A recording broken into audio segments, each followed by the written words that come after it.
So guys, if you guys have any questions, do ask.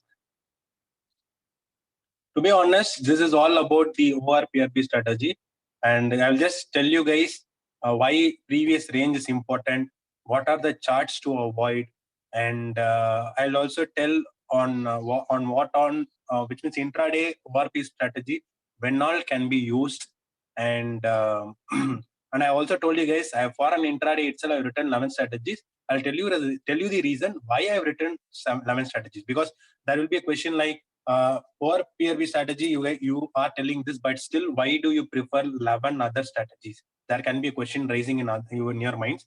So I'll tell about that also. And I will also tell about the scalping strategy, which I'm using. So that will be helping for you on an expiry trade. I just prefer that on expiry only.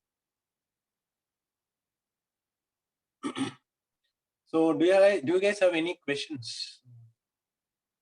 You guys can shoot questions. Otherwise, I'll just continue. No questions from my side.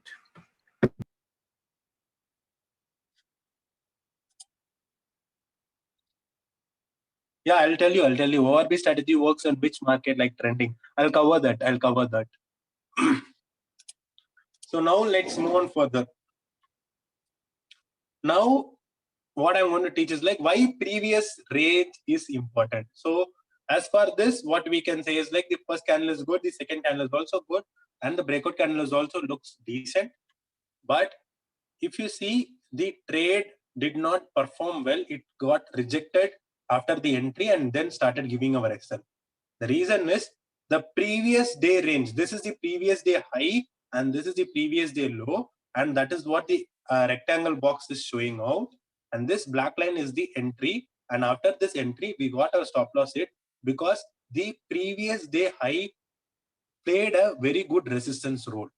So that is why I always prefer a previous range, like previous high or the previous day low, to break to go for the trade. The same way here also, first candle is good, third candle is good, breakout candle is also good, but after giving an entry, it went to our stop loss. The reason is very simple. Previous day high acted as a very good resistance, and that is why it was not able to move further up. Clear? Same. This is what the examples. First candle, second candle is good, but entire day of consolidation, finally it gave a breakout, and then after giving a blast of previous day high, it started moving. So now chart with wicks. I avoid chart with wicks. See, the first wick of the first candle, very small body and of such a big wick, I avoid. And complete day of candles, I avoid. I basically, if the first candle is having a very big wick, I avoid. Any strategy, no, irrespective of ORPRB strategy, any strategy, first candle is having good wick, I avoid. Either the entire day of consolidation will happen or this is what will happen. You will not be in a situation whether to book profit or where to book profit. So I always avoid. One question, bro. So if the opening candle has a very big wicks and then other two candles are good, then can we take a trade? Okay. No, I will avoid. So that is why I said first candle is having a big wick. See this candle, like this candle.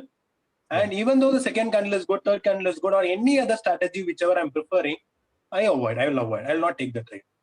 Okay. So same case here also. Wick, upper wick, then down wick, then wick. So I avoid. And see, people would have said, okay, this is a good close candle, this is a good close candle, this is a good close candle. And they will also see that 0.5% is also good. And ultimately they would have entered and ultimately it would have hit their stop loss. Okay, VIX basically says that they are not sure of what is actually to happen. See, it is an upper VIX, shows that sellers are coming in. It is a down VIX, shows that buyers are coming in. And these VIX are showing that it's a lot of indecisiveness. So I don't prefer a trade in that. So now I'll tell you fake out charts. So these are the fake out charts. The first two so the second and third candle is good. The fourth candle has given a good breakout candle also, but still it would not have played good. Why it would not play good is like the first candle would have moved more than 1%.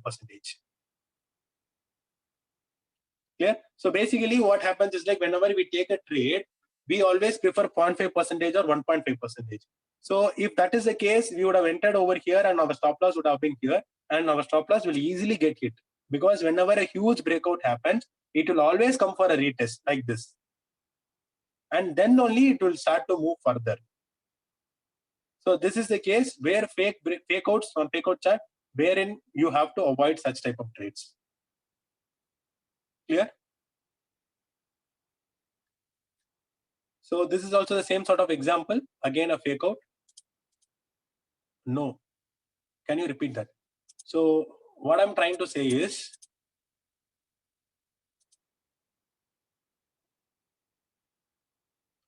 these are the two candles which are good. This is the breakout candle which is also good. So whenever a breakout is happening, and that too a huge breakout is happening, the candles will come for a pullback or retest.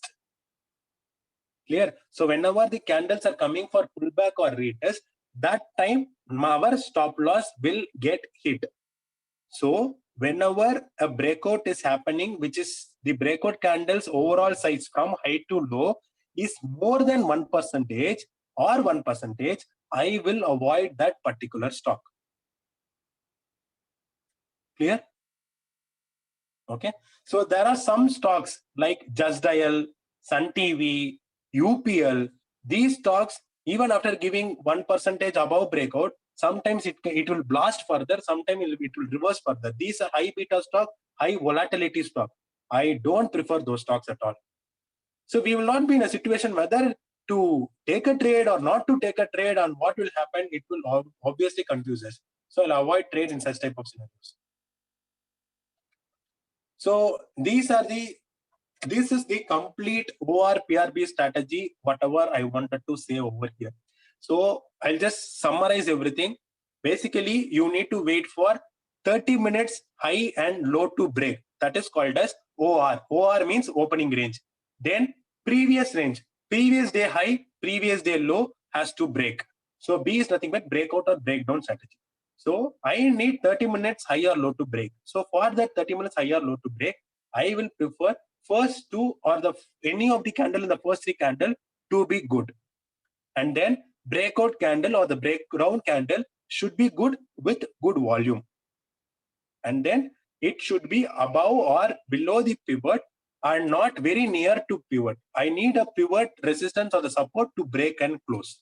So this is all the criteria I choose for entering a trade.